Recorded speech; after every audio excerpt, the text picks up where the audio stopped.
మీలో ఎంతమంది ఎగ్ ఖరాబ్ గాకుండా పర్ఫెక్ట్‌గా ఉడకబెడతారో నాకైతే కామెంట్ చేయండి. నేను ఎగ్స్ ఉడకబెట్టడానికైతే ఫుల్ టాస్కే అని చెప్పొచ్చు. మేము ఇంట్లో 5 మెంబర్స్ ఉంటాము. మేము 6 ఎగ్స్ ఉడకబెట్టుకుంటాము. కానీ అందులో ఖచ్చితంగా 2 3 ఖరాబ్ అవుతూనే ఉంటాయి. ఒకవేళ ఎగ్ ఉడికేటప్పుడు ఖరాబ్ గాకపోయినా పీల్ తీసేటప్పుడైతే ఖచ్చితంగా ఏదో ఒకటి మిస్ అయితనే ఉంటది. అందుకే నేను ఎప్పటినుంచో మీషో నుంచి అయితే దీన్ని తీసుకుందామా అని చెప్పేసి ఫేవరెట్ లిస్ట్‌లో పెట్టిన.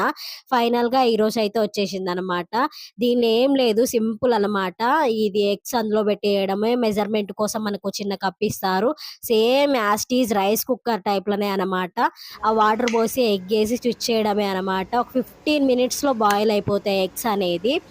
మనము ఎగ్స్ అనేది ఉడికిపోయిన తర్వాత దానంతల అదే స్విచ్ కూడా ఆఫ్ అవుతదనమాట. సేమ్ యాస్ ఇట్ ఈజ్ మన రైస్ కుక్కరే. పెద్ద దీనికోసం టైమ్ స్పెండ్ చేయాల్సిన అవసరమే లేదు. నాకే ఫస్ట్ టైమ్ ఉడకబెడుతున్నా గదా! కొంచెం భయమేసైతే నేను కొన్ని ఎగ్స్ తీసైతే పక్కకు బెట్టి ఒకే ఎగ్ ట్రై జేసినా అనమాట. అది గూడా పర్ఫెక్ట్‌గా ఉడికింది. నేను బాయిల్ జేసిన ఎగ్స్‌లో ఖచ్చితంగా 2 పోతాయని జెప్పినా గదా!